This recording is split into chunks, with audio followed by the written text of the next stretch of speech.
Welcome back. If you want me to keep telling these stories, stick around for more. As a child, weekends felt like an escape into a world of simple pleasures, and my parents, knowing how much I cherished those moments, always let me sleep in the living room on Friday and Saturday nights. I was the night owl of the family, and since my sister was a notoriously light sleeper, it became a quiet tradition that I had the living room to myself. I would curl up under a blanket, the soft hum of the TV keeping me company as reruns of old sitcoms played endlessly on Nick at Night. The couch became my little fortress, a place where I could drift between the world of fictional characters and my own childhood dreams. But there was always something about those late nights. The house, though familiar, would transform once the rest of my family had gone to bed. The shadows seemed longer, and the ticking of the clock felt louder in the stillness. Even the gentle rustling of trees outside, which I had always heard as a soothing background noise, took on a different quality, something quieter, almost secretive. Despite the comfort of my blanket and the glow of the TV, there was a part of me that always felt just a little bit more awake, more alert, as if waiting for something. On most nights, I would fight sleep until my eyes grew heavy, eventually succumbing to the lull of the shows. But on one particular night, there was a strange energy in the air. I couldn't shake the feeling, even though nothing seemed out of the ordinary. The soft flicker of the TV screen and the muffled sound of the theme songs were as they always were. But that night, something just felt different, though I couldn't pinpoint exactly what. It was as if the house, the trees, even the night itself was holding its breath, waiting for something to happen. That night, the strange energy grew heavier, lingering in the air as I drifted in and out of sleep on the couch. It wasn't the typical drowsiness that comes from watching too much TV. It was something deeper, like an instinct stirring me awake. I remember the exact moment. I bolted upright, heart pounding, with no real reason why. The room was still dim, the TV casting a faint blue glow, and everything seemed normal at first. But that prickly sensation on the back of my neck wouldn't let go, like my body was responding to something I hadn't seen yet. Slowly, I turned toward the large front window. Living in rural Georgia meant we were surrounded by an endless sea of trees, their branches reaching toward the house like fingers. The moon that night was almost too bright, bathing the entire yard in an eerie silver light. And there, in the midst of those trees, something caught my eye. A silhouette, perched unnaturally in one of the taller trees closest to the house. At first I thought my tired eyes were playing tricks on me, but as I blinked and rubbed my face, the figure remained unnervingly still. It wasn't a bird or some shadow cast by the branches. It was distinctly human, crouched in the tree as if waiting, watching. My breath caught in my throat as I tried to make sense of what I was seeing. Every hair on my body stood on end. Before I could process what to do, the family dog, a large, loyal mutt who usually slept near the door, Pace, was at the window, barking furiously, snarling with a sound I'd never heard from him before. His teeth were bared, and he slammed his paws against the glass, desperate to get outside. The sight of him so enraged only confirmed my worst fear. Someone was out there, and they weren't supposed to be. I panicked, adrenaline surging through me as I bolted toward my parents' room, stumbling over my own feet in the process. The house felt massive in that moment. Each step toward their door stretched into what seemed like an eternity. When I finally burst in, breathless and shaking, I struggled to find the words, my voice cracking as I tried to explain that there was someone, something, lurking outside. After my rushed, panicked explanation, my dad immediately snapped into action. He grabbed something. I couldn't see what in the dim light, but it was clear from his demeanor that he was ready to protect his family. With a quick glance at my mom, he headed for the door, the dogs following at his heels, growling and on edge. I was left trembling in my mom's arms, her voice soft but strained as she reassured me that everything would be fine, though I could hear the worry in her words. The minutes stretched unbearably long while Dad was outside. The house, normally a place of comfort, now felt vulnerable, like the thin walls weren't enough to keep whatever was out there at bay. My eyes were glued to the front window, half expecting to see that same shadowy figure reappear at any moment. I could hear the dogs barking wildly outside, their deep growls echoing in the night. I imagined my dad, flashlight in hand, scanning the trees, ready to confront whoever or whatever was lurking out there. But when he came back inside, his face told a different story. He had found nothing, no sign of anyone, just the quiet of the night and the rustling of leaves. He told me to go back to bed, but sleep was the last thing on my mind. I felt a deep unease, like we had missed something important, like the danger wasn't over. Reluctantly, I returned to my bedroom, still shaking, where my sister was just waking up. I whispered the whole story to her, my voice trembling as I tried to explain the figure in the tree, the dog's furious barking, and Dad's strange return with nothing to show for his search. She listened quietly, eyes wide with a mix of curiosity and fear, but it was clear she didn't know how to comfort me. I lay in bed, my mind racing, heart still pounding in my chest. Every creak of the house made me flinch, my imagination running wild with thoughts of the figure I had seen. I kept telling myself it was over, that Dad had checked and found nothing. But I couldn't shake the feeling that something was wrong. Just as my nerves began to settle and sleep seemed like it might finally come, I felt that same eerie sensation, that prickly instinct that something wasn't right. I turned slowly toward the window next to my bed, and there he was. The figure stood outside, closer now, his face partially hidden in the shadows, but I could make out enough in the moonlight. He wasn't moving, just standing there, staring. And then, in one slow, deliberate motion, he lifted a finger to his lips and made a shushing gesture, as if to silence my screams before they even escaped. I froze, every muscle in my body locked with terror as I watched him turn around and run, disappearing into the trees in a straight line, as if he had done this 100 times before. I don't know how long I lay there, trembling under my blanket. The image of his face burned into my mind. The tears came soon after, and I cried silently, terrified of making a sound for what felt like hours. No one believed me the next day. But I knew what I saw. That man was real, and he had come back to remind me of it. The house had always felt a little off. Sitting farther back from the street than the others in the neighborhood, it almost seemed forgotten, tucked away behind the trees. The layout didn't help either, strange, disjointed, with a long sidewalk that stretched along the length of the living room, almost like an invitation to anyone passing by. It ended at the front porch, right next to these huge windows that dominated the front of the house. The windows were massive, letting in a flood of natural light during the day, but at night they were nothing more than dark, gaping voids, giving you the feeling that anyone could be standing just outside watching, and you'd never know. Privacy was a joke in that room. No curtains, no blinds, just wide open glass, giving you a sense of exposure that made every shadow outside seem threatening. The house was dead quiet with my family on vacation, and the emptiness pressed down on me, heavier with each passing hour. The idea of being alone had sounded good at first, a chance to relax, have the place to myself. But as the evening crept in and the silence grew, that comfort turned to unease. By the time I decided to get drunk, it wasn't out of excitement, but more to calm the nerves that had slowly started to build. I thought a few drinks would take the edge off, drown out the strange energy that seemed to cling to the house when it was so still. But after a few too many, I realized I was too scared to make the walk down the hallway to my bedroom, the fear creeping in like a shadow of its own.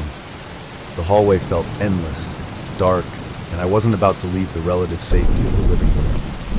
I passed out on the couch, the big windows looming right above me, like dark, silent sentinels. The night outside was thick with that rural quiet, where even the slightest noise could feel deafening. In the back of my mind, I couldn't shake the feeling that the house was too open, too exposed, like something was bound to happen.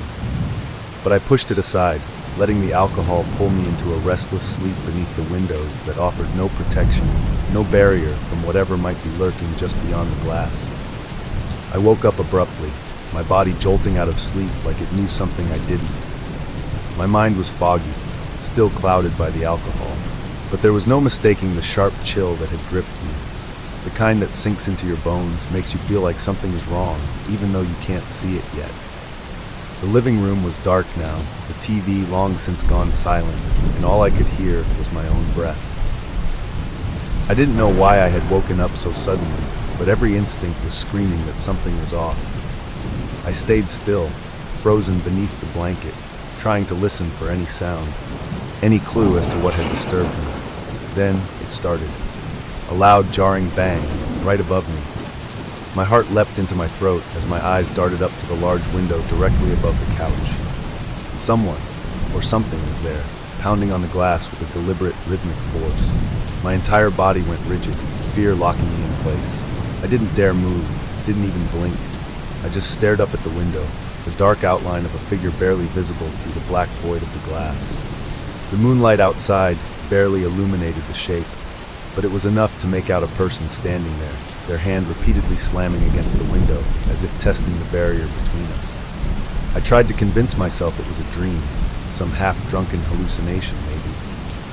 But the sound was real, vibrating through the glass and into my bones, relentless. My mind raced as I wondered what they wanted. Why here? Why now? I could feel my pulse hammering in my ears, every instinct telling me to move, to get up, but I couldn't. I was paralyzed with fear. The cable box on the TV caught my eye in the corner of my vision, the red digital numbers showing it was just after 3 in the morning. Of course, it had to be 3 a.m., the hour when everything unexplainable seems to happen, the witching hour. The time when the world feels like it's holding its breath, waiting for something terrible to happen. Then, just as suddenly as it had started, the banging stopped. The silence that followed was even worse. I still didn't move, my breath barely leaving my lips, every nerve in my body on high alert. I hoped, prayed that whoever it was had gone. Maybe they were just playing some sick prank. Maybe they got bored. But just as that small sliver of hope formed, another bang echoed through the room, this time from the front door. My blood turned to ice. There were 2 of them. The pounding resumed on the window, now with a second, more frantic banging from the front door, as if they were working together, trying to corner me. The sound was deafening, echoing through the house, and I was completely trapped, sandwiched between the 2 points of attack. I could feel the walls closing in, the once large living room shrinking with every heavy slam of their fists. The noise reverberated through my body. Each hit a violent reminder that there was nothing between me and these strangers but thin glass and wood. For what felt like an eternity, the pounding on the windows and door continued, relentless and unmerciful. I stayed frozen on the couch, barely breathing, my mind racing through every possible scenario, none of them good. The fear had rooted itself deep in my chest, making every second stretch longer than the last. My eyes flicked between the window and the door, knowing that at any moment, the thin barriers could give way, and whatever was outside would be inside. The house, once a familiar comfort, now felt like a fragile cage, unable to protect me from the unknown threats just beyond its walls. I wanted to scream, but my voice seemed trapped in my throat, swallowed by the terror. I couldn't even move to grab my phone. What would I even say if I called for help? Who would believe me? The incessant banging was so aggressive, so calculated, that it felt like they were toying with me, feeding off my fear. My mind raced through twisted thoughts. What if they get inside? What do they want? Are they here to hurt me? Or worse? Every possible answer sent waves of panic through me. After what must have been 40 minutes, though it felt like hours, the pounding finally ceased. The silence that followed was almost suffocating. It wasn't the calm silence of relief, but a thick, eerie quiet that hung in the air, as if the house itself was holding its breath. I didn't dare move or make a sound. My heart was still pounding in my chest, and my ears were ringing from the barrage of noise. I waited, straining to hear any movement outside, any hint that they might still be out there. But there was nothing, just silence. I didn't trust it. My body remained tense, still half expecting another sudden explosion of noise, but after several more minutes of quiet, I slowly started to relax, though only slightly. My muscles were cramped from staying so still for so long, and my skin felt clammy with sweat. But I didn't move from the couch. I couldn't. I was too afraid that if I moved, it would somehow trigger them to start again, that they were still out there, watching, waiting for me to make a mistake. The night dragged on, every minute passing like a lifetime. I kept my eyes glued to the window and the front door, waiting for another sign of them. but it never came. I couldn't shake the feeling that they were still out there, hiding just out of sight, watching the house, waiting for another opportunity. Even when the sun began to rise, bathing the room in its warm, familiar light, I didn't feel safe. I was too shaken, too rattled by what had happened. My body was exhausted, but my mind wouldn't let me rest. The next day I called my friend, desperate for some company, some reassurance that I wasn't losing my mind. But when I told him what had happened, his response cut through me like a cold wind. "What the fuck for? So that we can both be murdered in our sleep?" he said, laughing it off as though it were some kind of joke. But to me, it wasn't funny. I had never felt so alone, so exposed. His words stung, and I hung up the phone feeling more isolated than before. For the rest of the week, every creak of the house, every rustle of wind outside sent my nerves into overdrive. I couldn't shake the feeling that they might come back. Every night, I braced myself for the possibility that the banging would start again. Sleep became a distant memory, replaced by restless hours of staring at the windows, waiting for something or someone to appear. Even now, the memory lingers, a constant reminder of just how vulnerable I was in that moment, and how easily the peace of solitude can turn into the terror of isolation. It was around 3 a.m., the kind of deep night where everything feels unnaturally quiet, when I sat in my room at my parents' house, enjoying the rare solitude of the holiday break. The house had that familiar stillness, the kind where every creak or whisper of wind outside seems louder than usual. I was absorbed in whatever I was doing on my computer when my phone buzzed on the desk. Glancing at the screen, I saw that it was my sister calling. Immediately, something felt off. Her room was just down the hallway from mine. If she needed something, she could have easily walked over. The house wasn't that big, and we often dropped by each other's rooms without even knocking. Why would she call me? The time of night made it even stranger. A call at this hour always seems more urgent, like it's meant to break the unsettling stillness of the early morning. I reached for my phone, but just as my fingers brushed the screen, the call ended abruptly. No voicemail, no follow-up message. It was as if she had never called in the first place, but the notification was there, glowing on my screen in the dark room. The quiet settled in again, but this time it felt heavier, like the house itself was watching and waiting. My mind raced with explanations. Did she accidentally dial me? Was something wrong? The only way to find out was to go see her. I got up from my desk, the silence in the house feeling even more oppressive as I walked toward her room. Each step felt slower, like I was dragging some unseen weight behind me. I reached her door, expecting her to be awake and maybe wanting to talk, but as soon as I raised my hand to knock, I heard a sound that froze me in place. Her scream. Loud, panicked, and unmistakably real. She was yelling that someone was in her room, and in that instant, any lingering doubts I had vanished. Something was very wrong. The moment I heard my sister's scream, my body moved on instinct. I slammed the door open, my heart racing, expecting to confront some intruder, or worse. The room was dimly lit, just the faint glow of her bedside lamp casting long shadows across the walls. But as my eyes darted around, I realized something. There was no one there. The room was exactly as it should be, but her scream lingered in the air, heavy and filled with panic. My sister was sitting upright in her bed, eyes wide with fear, her hands gripping the blankets tightly as if bracing herself for something terrible. Her breathing was ragged, the kind that comes after a sudden rush of terror. I rushed to her side, my mind trying to piece together what could have happened. She looked at me, still trembling, but it wasn't relief in her eyes. It was confusion mixed with fear. I asked her what had happened, and she started to calm down enough to explain. In a shaky voice, she told me that she had woken up suddenly, with a feeling like someone was standing right over her. It wasn't just a sense of being watched. It was more visceral than that, as though whoever or whatever it was had been right there, just centimeters from her face. She said she couldn't move at first, frozen with fear, but she could clearly see the dark, shadowy outline of a figure looming over her. That's when she screamed, and that's when I came running. As she spoke, I felt a chill crawl down my spine.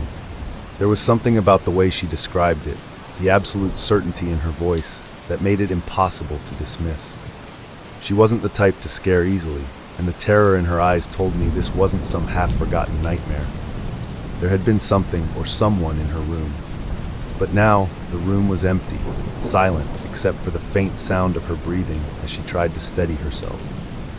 The shadow she saw was gone, but the tension in the air remained, thick and suffocating. I told her to check her phone, to see if she had called me for help when she saw the figure, thinking maybe it was an unconscious reaction. But her phone wasn't even in the room. She looked puzzled and said she had left it downstairs in her purse before going to bed. A sinking feeling settled in my chest as I realized something wasn't right. I could still see the call log on my phone, but when she checked hers, there was nothing. No outgoing call, just a cold, inexplicable mystery. After she recounted the terrifying shadow in her room, the chilling atmosphere only deepened when I mentioned the call. I told her she had called me right before she screamed, which didn't make any sense.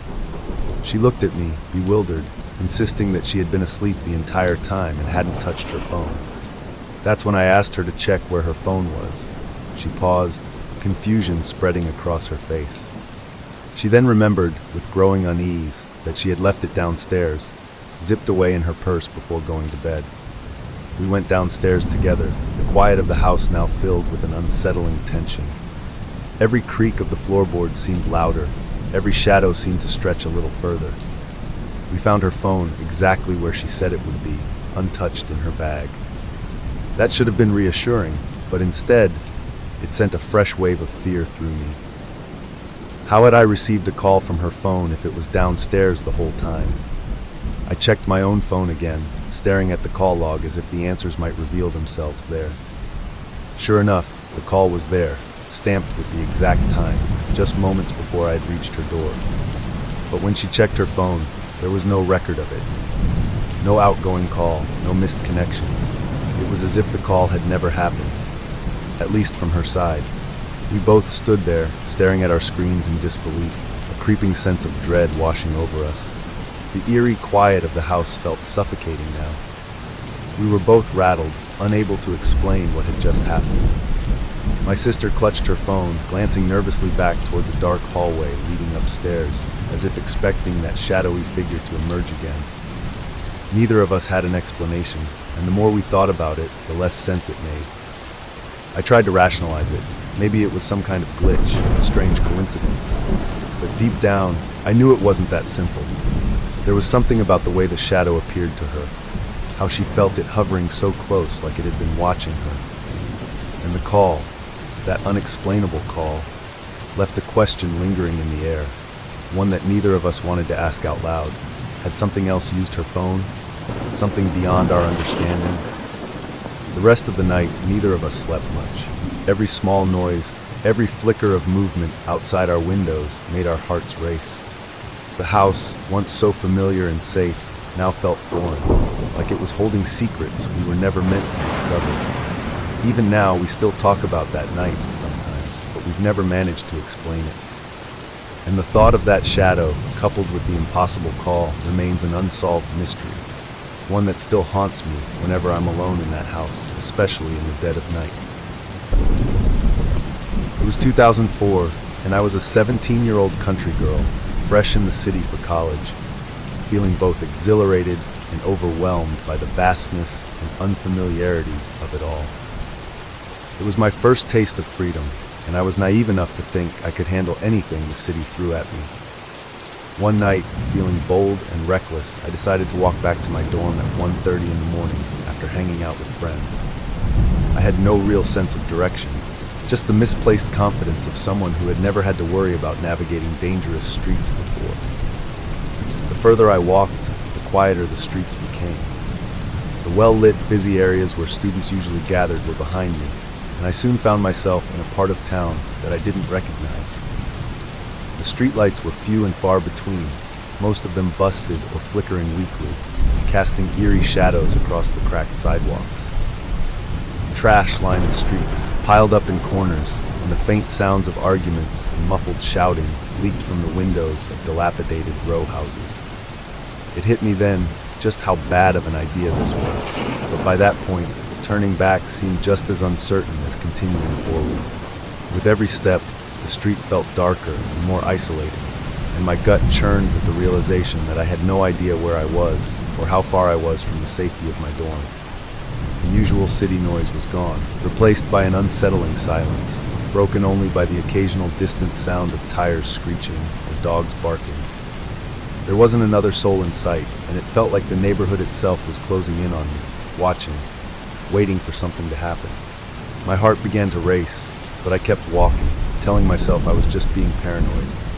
After all, nothing had happened, yet.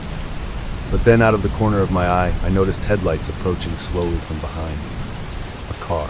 In any other circumstance, it might have been a comfort, but as it crept closer, I felt a knot of dread tighten in my stomach. I didn't want to look, didn't want to acknowledge what my instincts were already screaming at me. But when the car finally pulled up beside me, matching my pace, I couldn't help but glance over. Inside were 5 men, their faces shadowed and unsmiling, watching me with a predatory stillness that sent a jolt of fear through my entire body. That's when I knew I was in trouble. As I glanced over at the car, my pulse quickened, and I felt a deep, primal fear settle in my chest. The 5 men inside the vehicle weren't just passing by, they were watching me, their eyes dark and unblinking. The car crawled along, keeping perfect pace with me as I walked, my legs suddenly feeling like lead. I tried to keep my gaze forward, my mind racing through all the possibilities of what I could do, but none of them made sense. Running, they'd catch me in seconds. Yelling, there wasn't a single person around to hear me. For what felt like an eternity, the car stayed beside me, its slow, deliberate movements amplifying the sense of danger. The city, which just hours earlier had felt exciting and full of potential, now felt like a vast, hostile maze, and I was hopelessly trapped in one of its darkest corners. I could hear the low rumble of their voices inside the car, but I couldn't make out what they were saying. My imagination filled in the blanks with all the worst possibilities. I kept walking, trying to look like I wasn't completely terrified, but my body betrayed me. My hands were shaking, my breath coming in short, shallow bursts. The street seemed to stretch on forever, each step feeling slower, heavier. I was approaching an intersection, the dim light from a far-off street lamp casting long, distorted shadows across the road ahead. That's when the car made its move. They pulled ahead of me, just as I reached the intersection, and made a sharp left turn. My heart stopped as they didn't drive away. Instead, they parked right in the middle of the street, directly in my path. The car's headlights were still on, illuminating the road in front of them, but the rest of the street was swallowed by darkness. It was clear that they were waiting for me. I was now completely exposed, with nowhere to go and no one in sight to help. Panic surged through me. I froze, standing there on the sidewalk, staring at the car and the figures inside. My mind went blank, overwhelmed by fear. Running felt pointless. They could easily pull forward and block my path again. My feet felt glued to the ground, and my chest tightened as if the air had been sucked out of the night. Time slowed down, and every second felt like it stretched out into eternity. I knew I had to do something, anything, but my body refused to listen. I don't know how long I stood there, paralyzed, as the car idled in front of me. But just when I thought I was out of options, something miraculous happened. A porch light flickered on in the house just past the car, cutting through the oppressive darkness like a beacon. The door creaked open, and out stepped a man, casually carrying a bag of trash. It was as if time snapped back into place. The men in the car must have noticed the sudden presence of the man as well, because without warning they sped off, tires screeching as they disappeared down the road. I stood there, trembling, my body finally releasing the terror that had held me still. The moment the porch light flickered on, it felt like the oppressive weight of the night shifted, if only slightly. The house, sitting just beyond the car, suddenly became a lifeline, pulling me back from the brink of panic. The man who stepped outside with his trash bag looked so casual, so unaware of the silent standoff that had been playing out just yards from him. He had no idea that his simple act of taking out the trash had just saved me from what could have been a terrible fate. As soon as the car sped off, the relief washed over me like a wave, but I was far from calm. My legs felt weak, my body trembling uncontrollably. Before I knew it, I broke down right there on the sidewalk. The adrenaline that had kept me frozen in fear now left me shaking, tears streaming down my face. The man, noticing me for the first time, paused with his trash bag in hand, clearly concerned. "Are you okay?" he asked, his voice kind, yet cautious. I could barely get the words out, my story spilling out in fragments between gasps and sobs. He didn't push for details, though it was clear I wasn't making much sense. He listened patiently, his face softening as he realized how close I had come to danger. Without hesitation, he motioned for me to come inside, offering a moment of refuge from the night that had nearly consumed me. Inside, the warmth of his home was in stark contrast to the cold, dark street outside. His roommate appeared, equally kind, and they offered me a soda to calm my nerves. The simplicity of the gesture, sitting on their couch with a can of soda, felt surreal after the terror I'd just experienced. I was still trembling, the gravity of what had almost happened sinking in more with each passing moment. They didn't ask too many questions, didn't make me feel stupid for wandering around alone in the city at that hour. Instead, they treated me with warmth and understanding, offering me the comfort I so desperately needed. After a little while, when I felt steady enough, they both insisted on walking me back to my dorm. The streets that had seemed so terrifying just an hour before now felt a little safer with them by my side. I couldn't shake the feeling of unease, though. My mind kept replaying the moment the car had stopped in my path, the silent tension that had gripped me. I couldn't believe how close I had come to something unthinkable. As we walked, they talked about their stand-up comedy gigs, trying to lighten the mood and distract me from the fear that still clung to me. They even invited me to come check out their performances sometime, though they quickly realized I was too young to get into the bars where they performed. Still, their lightheartedness helped pull me back to reality, reminding me that the world wasn't entirely dark and dangerous. We arrived at my dorm, and I thanked them profusely, words feeling inadequate for what they had done. I never saw them again. I don't remember their names, and I never got the chance to check out one of their shows. But to this day, I'm convinced that if that man hadn't decided to take out his trash at that exact moment, my life would have taken a much darker turn that night. There are moments when the world shifts on something as simple as a porch light flickering on, and that night, it saved me. I used to work at a popular tourist attraction, a cave steeped in both history and mystery. The atmosphere of the cave itself was something out of a story, dark, damp, and filled with twisting corridors that seemed to go on forever. It was a place where, if you listened closely enough, the walls seemed to whisper secrets from centuries past. Since the 1890s, it had drawn visitors fascinated by its eerie beauty and the strange tales that clung to its stone passages. The tour guides were always more than happy to share those stories, particularly the ones about the various ways people had died in the cave. Some fell into unseen crevices, others lost their way in the labyrinthine tunnels, never to emerge again.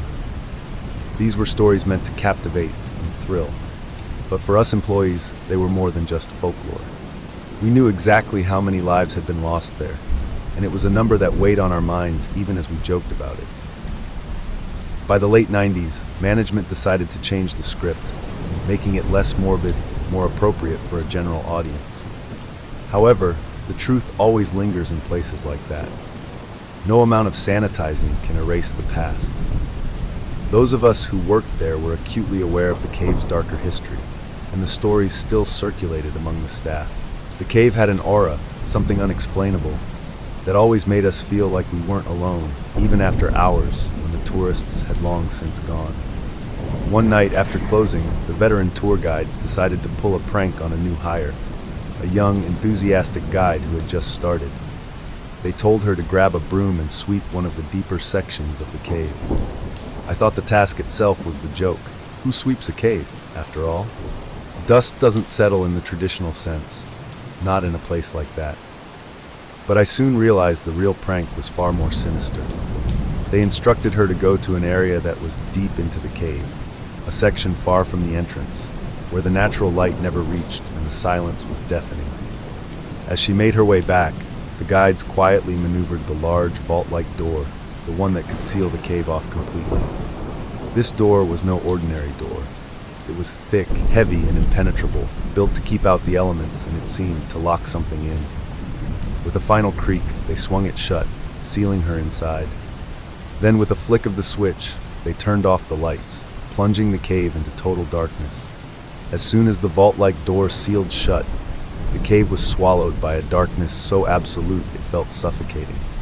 In the depths of that cave, without a single shred of light, the world becomes disorienting. Space feels distorted, time stretches, and your mind plays tricks on you. For anyone caught in that void, every sound, even the faintest, echoes off the walls in strange, unsettling ways. We could hear the frantic banging and muffled screams as the new guide realized she was trapped. The thick stone walls seemed to absorb most of her cries, making it all the more disturbing. It was as if the cave itself was silencing her, swallowing her panic whole. The guys who had set up the prank were laughing, but something about the intensity of her screams made me uneasy. I urged them to let her out quickly, not wanting the joke to go too far. There was an edge to her voice that suggested real terror. But just as we prepared to open the door, the screaming stopped, suddenly, unnervingly. The banging, too, ceased, leaving only a dead silence, the kind that makes the hairs on the back of your neck stand up. That silence in the cave wasn't just a lack of sound. It felt thick, almost oppressive, like the weight of all those stories about lost lives had settled around us. We quickly unlocked the door and pushed it open with a groan of metal against stone, the sound reverberating through the cavern like a warning. The moment we flipped the lights back on, they flickered for a second, casting strange shadows across the walls, adding to the growing sense of dread. But the new guide wasn't standing near the entrance where we expected her to be. We looked around, our voices bouncing off the cave walls, calling her name, but there was no response. Panic started to rise in the pit of my stomach. Then we saw her. She was much further back than we thought possible, tucked away in a shadowed corner, crouched on the ground as if trying to make herself disappear. Her arms were wrapped tightly around her knees, and she was rocking slightly, her breath coming in sharp, shallow bursts. It was as if the darkness had chased her to that spot and trapped her there. The silence that followed her screams was still heavy in the air, and in the dim light, her wide eyes reflected something far deeper than the scare of a simple prank. The unsettling part was how she had gotten so far back, so fast, in the pitch-black cave. Even we, who knew the layout like the backs of our hands, couldn't have moved that quickly or surely without light to guide us. When we found her, crouched in that darkened corner of the cave, something about her presence felt wrong, like she didn't belong there anymore. Her entire body was trembling, her arms locked tightly around her knees, and her eyes, those wide, terrified eyes, stared straight ahead, unfocused, as if she were seeing something we couldn't. The deep, uneven breaths she took filled the air with a frantic rhythm, the kind of breath that only comes when your mind has been pushed to the very edge. We spoke softly to her, trying to coax her back to reality, but it was as if she couldn't hear us. She was locked in her own world of terror, trapped in a moment that had stretched far beyond the prank. When she finally started to calm down, her eyes darted between us, still filled with a raw kind of fear, as though she expected something to emerge from the shadows at any moment. And then, in a voice that was barely above a whisper, she said something that made the air around us turn cold. Someone grabbed me. The words hung in the air like a chill that seeped into our bones. We exchanged uneasy glances. The cave had been sealed shut. We had watched her go in, and there had been no one else inside. But the way she said it, the certainty in her voice, left no room for doubt. Something had happened in the darkness, something none of us could explain. We pressed her for more details, but she wouldn't say anything else. Her eyes would flicker to the far reaches of the cave, as if she was still waiting for something, or someone, to appear. She was shaking uncontrollably, and even though we were all there with her, she seemed completely alone. After that night, everything changed. The once bubbly, outgoing guide who had lit up the room with her energy became a shadow of herself. She withdrew into silence, avoiding eye contact, her laughter replaced with a quiet, haunted demeanor. It was as if the cave had stolen something from her that night, something we couldn't see, but that she couldn't escape. In the days that followed, she would barely talk to any of us. She'd show up for work, but seemed to glide through her tasks like a ghost, present, but not really there. And every time she passed the cave entrance, there was a visible hesitation, as though the mere sight of it caused her physical discomfort. It wasn't long before she quit, leaving without much of a goodbye, just a quiet departure that left an eerie silence in her wake, the same kind of silence that had swallowed her screams that night. We never spoke about it much afterward, at least not directly. The prank was supposed to be a simple joke, a bit of harmless fun, but it had uncovered something far darker, something that none of us could name. Every now and then, when walking through the cave after hours, I'd feel it, the same presence she must have felt that night. It was subtle, like the air was just a little thicker, a little heavier in certain parts of the cave. I'd catch myself glancing over my shoulder, half expecting to see something lurking in the shadows, but I never did. None of us did. Yet we all knew something had changed in that cave. Something unseen had been awakened, and from that night on, the cave never felt the same. My friend was the epitome of success in the corporate world. A confident, independent woman thriving in the hustle of Mumbai. She lived alone in a high-end neighborhood, a place known for its security and exclusivity. Unlike many of her friends who shared apartments, she enjoyed the quiet and privacy that came with living alone. Her social life was just as vibrant as her career. She'd often be found at bars on weekends, unwinding with drinks after long workdays. One evening, she was out at one of her favorite spots when a man approached her, offering to buy her a drink. She wasn't the type to turn down friendly conversation, so she accepted, and they exchanged a few words. He seemed normal enough at first, just another guy at the bar. But soon, he became insistent, suggesting they leave the bar together. She politely declined, uncomfortable with his persistence, and made a quick exit with her friends. A week passed, and life carried on as usual. She didn't give much thought to the encounter until she returned to the same bar the following weekend. There he was again, the same man, offering her another drink as if nothing had happened. This time, she immediately refused, sensing something off about the situation. His presence was unnerving, his gaze too focused, like he knew more about her than he should. Still, he didn't push further, and the night went on without incident. Yet, the unease lingered in her mind, though she tried to brush it off as just another random encounter in a city full of strangers.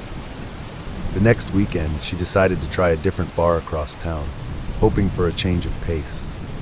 But when she walked in, her stomach dropped. There he was again, the same man. It wasn't just coincidence anymore. He approached her with the same casual offer for a drink, as if they were old acquaintances. This time, her discomfort turned into frustration.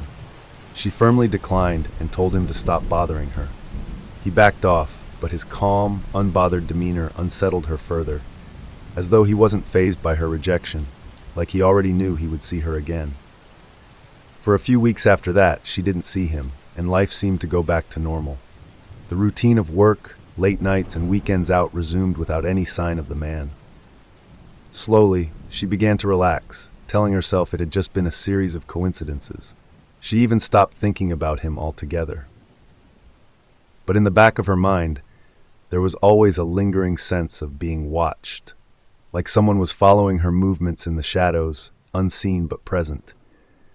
It was the kind of feeling that creeps up on you when you're alone, walking through an empty street late at night, and you can't quite shake the sense that something is wrong, even though everything looks perfectly normal. It was just another wild weekend, and like many nights before, my friend came home late, tipsy from a night of drinks and dancing. This time, though, she wasn't alone. She had brought a date back to her apartment, a casual, carefree moment in her usual routine. Her place was stylish and meticulously kept, the kind of apartment that mirrored her professional success. It was a space where she felt in control, a sanctuary from the chaos of the outside world. But that night, something was different, even though she didn't realize it yet. She had always had a habit of hiding her spare key under the doormat, a small precaution to avoid losing it after a night of drinking. It was a simple trick, one she didn't think much about. After all, she lived in a secure neighborhood, in a building where everyone knew each other. It seemed safe. That night, she and her date stumbled into her apartment, laughing, tipsy, and with the mood set for something casual and fun. The lights were dim, casting soft shadows in the corners of the room, giving it a cozy, intimate feel. They made their way to the bed, the air between them heavy with the heat of the moment. Everything in its natural rhythm, until it wasn't. In the middle of their playful embrace, her date reached into his pocket to grab a condom, but it slipped from his hand, falling onto the floor. He bent down to retrieve it, just an innocent, clumsy moment. But when he rose again, his expression had completely changed. His face had drained of color, and his eyes were wide with fear. He stammered for a moment before blurting out that there was someone under the bed. At first, she thought he was just drunk, that his imagination was running wild, or that he was trying to play some odd joke. She laughed it off, feeling no immediate threat. After all, how could there be someone in her apartment? She locked the door every night, lived in a safe area, and had never noticed anything unusual before. But her date wasn't laughing. His hands were shaking, and his voice trembled with genuine fear. He kept insisting, his voice rising in urgency, begging her to come with him to the bathroom. "Just for a moment," he said, nearly pleading. "Please, come with me."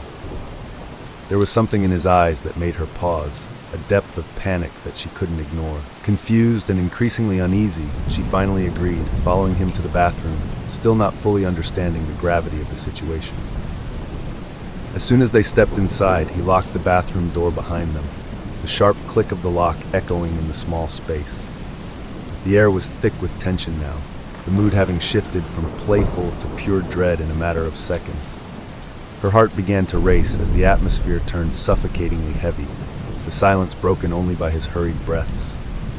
She still didn't fully believe him, but seeing him so shaken began to erode her skepticism.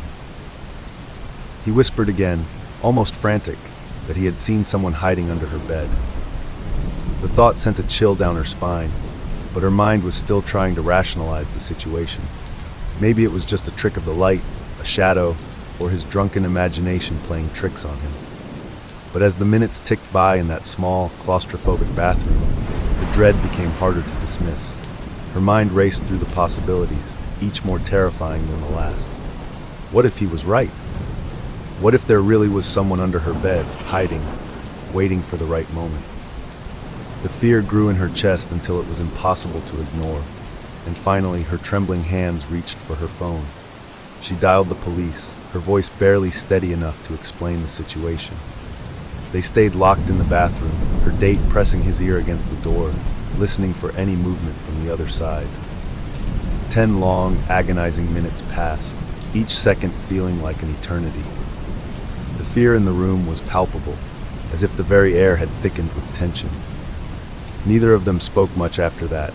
There was nothing left to say, only the sickening possibility that something, or someone, was waiting for them just outside.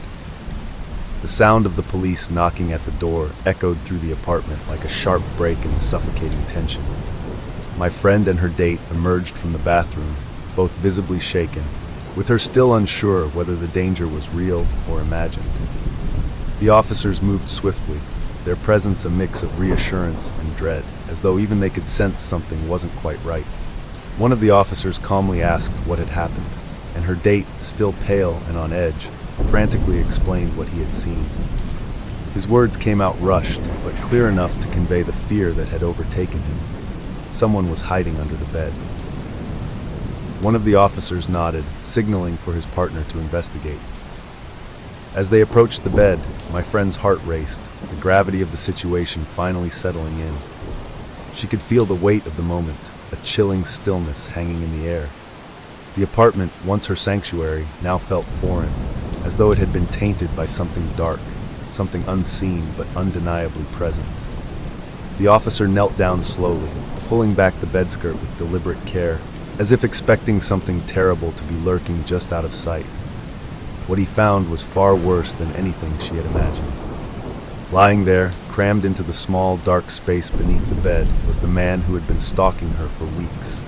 The same man who had approached her in bars, the one whose persistence had unsettled her but never seemed dangerous enough to fear. His face was pale, his eyes wide, watching the officer with an almost unnatural calm, as though he had been waiting for this moment. My friend's stomach dropped as recognition set in. It was him. He had been in her home, watching her, waiting. The horrifying realization that he had known exactly where she lived, that he had been following her movements all this time, crashed over her like a tidal wave. The officers pulled him out from under the bed, his body awkwardly unfolding from the cramped space. He didn't resist, didn't struggle. Instead, he just smiled, a cold, hollow smile that sent a chill down everyone's spine. My friend couldn't move, couldn't breathe. The image of him, lying there in the dark, hidden right beneath where she had felt safe, would be etched into her mind forever. As they handcuffed him and led him out of the apartment, the police began to piece together the story. During interrogation, he admitted everything. He had been stalking her for over a month, carefully tracking her routine, when she came home, when she left, where she hid her keys, what bars she frequented, who her friends were. He had been planning this for weeks, waiting for the perfect opportunity to strike. The thought of him silently watching her, knowing every intimate detail of her life, made her skin crawl. Worse still, the police found that he had broken into her apartment multiple times before. He had been in her space without her ever knowing, moving through her home while she was out, carefully learning her schedule. It was only by chance that her date had seen him under the bed that night. Otherwise, she would have never known he was there, lying in wait, until it was too late. In the days that followed, the shock of the incident lingered like a dark cloud over her. Her once safe, secure life had been shattered in an instant. She could no longer walk through her apartment without feeling watched, no longer sleep without the crippling fear that someone might be lurking just out of sight. Every creak of the floorboards, every flicker of light felt like a threat. She moved out of the apartment soon after, unable to bear the constant reminders of what had happened. The place that had once been her refuge was now a prison of memories she couldn't escape. And the man? He was arrested, charged with stalking and breaking and entering. But even though he was behind bars, the fear remained. The knowledge that someone could be so calculated, so patient, left a scar on her psyche that time alone couldn't heal. To this day, she rarely talks about what happened, but the change in her is unmistakable. The outgoing, carefree woman who once loved her independence now lives with a heightened sense of paranoia, always looking over her shoulder, always locking her doors twice.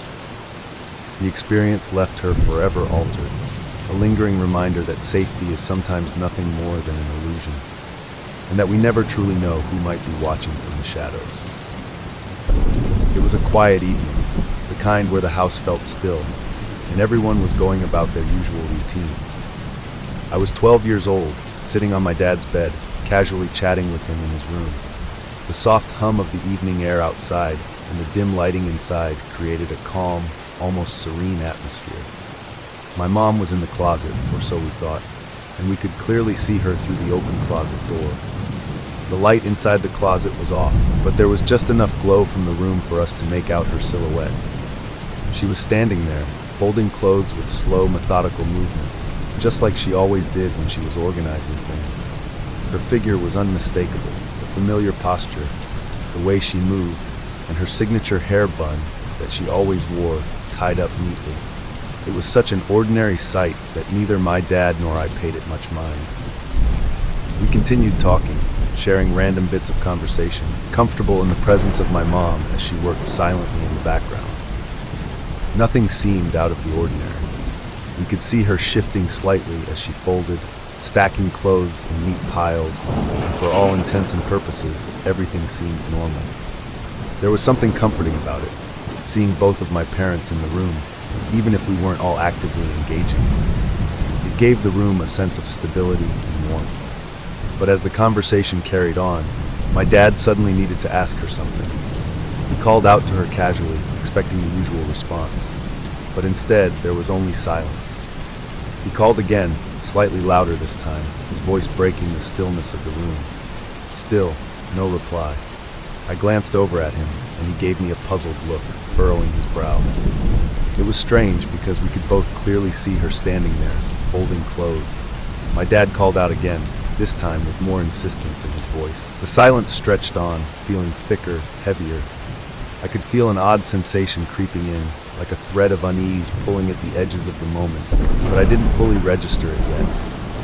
My dad's frustration began to show as he raised his voice, almost yelling her name now, trying to get her attention. The room, once so calm, was now filled with a strange tension. Something felt off, but I couldn't quite place it yet. It wasn't until I stood up and walked toward the closet that the reality of the situation started to unravel. I was about to confront my mom, who we thought had been standing there the entire time, when everything shifted in an instant.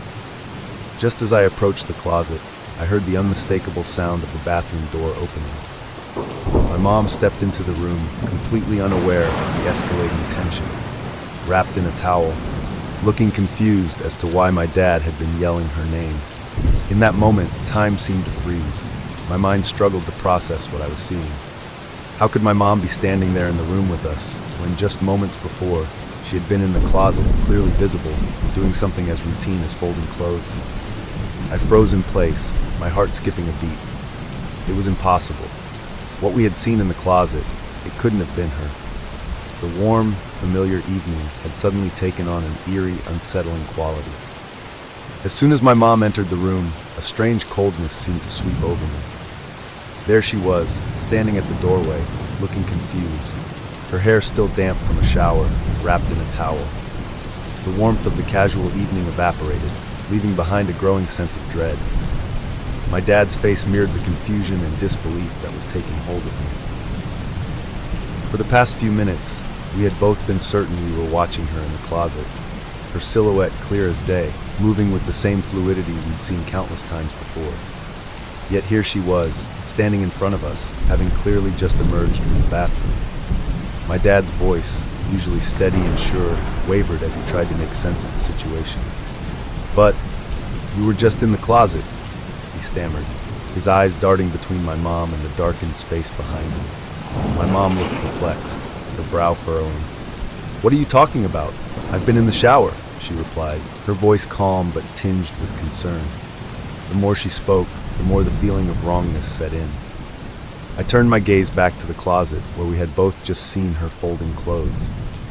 My heart pounded in my chest, faster and harder with every passing second. With a slow, creeping sense of fear, I took a hesitant step toward the closet, unsure of what I was about to find. The light from the room barely touched the inside, leaving the closet in deep shadows. But just moments ago, we had clearly seen her shape, her familiar figure moving in the dimness, folding clothes in that same calm, methodical way she always did. I felt my stomach twist as I stood at the entrance, peering inside. The closet now was empty, completely and utterly empty. The clothes remained untouched, piled haphazardly on the floor, as if they hadn't been moved in hours. I felt the hair on the back of my neck stand up, the room suddenly feeling too small, too close. There was nothing there now, but the image of what we had seen moments earlier was burned into my mind. The silhouette of a woman, the movements, the unmistakable bun in her hair, all so real, so vivid. I looked back at my dad, hoping he might dismiss it all as a mistake, that maybe we had been seeing things. But the look on his face told me otherwise. He had seen it too. Whatever we had witnessed in that closet wasn't my mom. The realization hit me like a wave. The thing we had been watching, what we believed to be my mom, wasn't human. It had her shape, her posture, even her familiar way of moving. But it was an imitation, something mimicking her down to the smallest detail. My dad's expression shifted from confusion to fear, and I could see the tension in his jaw as he processed what we both knew but didn't want to acknowledge. My mom, still standing by the doorway, watched us with increasing concern. She could sense that something wasn't right, but she didn't yet know the full extent of it. As I stood there, staring into the dark, empty closet, I felt an overwhelming sense of vulnerability. The thought that something had been inside that space, mimicking my mother, watching us from the shadows, was almost too much to bear. And what made it worse was the fact that we had both witnessed it. This wasn't a trick of the mind, some optical illusion in the low light. Both my dad and I had seen the same thing, and now we were left with a gnawing question. If it wasn't her, then what was it? The air in the room seemed heavier, thick with an unseen presence that lingered in the corners. I couldn't shake the feeling that whatever had been in the closet was still watching us, just out of sight. I stepped back slowly, unwilling to turn my back to the empty space, my pulse quickening with every second. My dad, still standing frozen in place, muttered under his breath, "I know I saw you there." His words only deepened the sense of dread that had settled over us. We weren't alone in that room, not really. Something had been with us, and we had no idea what it was or why it had chosen to take on the shape of my mother. The silence that followed my dad's words seemed to stretch endlessly, thick and oppressive, as if the room itself was holding its breath. My mom, standing in the doorway, looked at us with growing confusion, clearly not understanding what had just transpired. But she could feel the tension in the air, the way my dad and I stared at the closet, now nothing more than an empty space, but a space that moments ago had held something else. My heart was pounding, a cold, uneasy sweat creeping along my skin as I tried to make sense of what we had just witnessed. I glanced back toward the closet, hoping that maybe I had just imagined it, that my mind had played tricks on me. But I couldn't shake the vivid memory of what I had seen.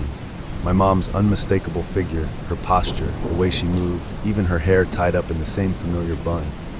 It had all been so real, too real. My dad's face was pale, his usual calm and steady demeanor replaced with an expression I had never seen before, genuine fear. This wasn't something either of us could just explain away. He had seen it too. That fact alone made the situation even more terrifying. If it had just been me, I might have been able to convince myself it was a trick of the light, or perhaps my imagination playing tricks. But my dad had witnessed it as well, and the disbelief in his eyes told me everything. Whatever had been in that closet wasn't my mom, yet it had her exact likeness, as if it had studied her, learned her every movement, and mimicked her down to the finest detail. My mom, still unaware of what we had seen, stepped closer, her brow furrowed in concern. "What's going on?" she asked, her voice breaking through the eerie silence. She still didn't understand why my dad had been yelling her name earlier, or why we were now frozen, staring at an empty closet. She had no idea that something or someone had been in there, pretending to be her. I opened my mouth to explain, but the words wouldn't come. How could I explain something so impossible? My dad, always the rational one, finally found his voice. "We thought we saw you," he said, his tone strained, as if he were trying to convince himself of the words as they came out. "In the closet, folding clothes." My mom's eyes widened in confusion. "But I've been in the shower this whole time," she replied, glancing toward the bathroom, her face a mixture of concern and disbelief. The reality of what we were telling her hadn't fully sunk in yet, and I couldn't blame her. It sounded absurd, but the fear in my dad's voice and the look in his eyes were undeniable.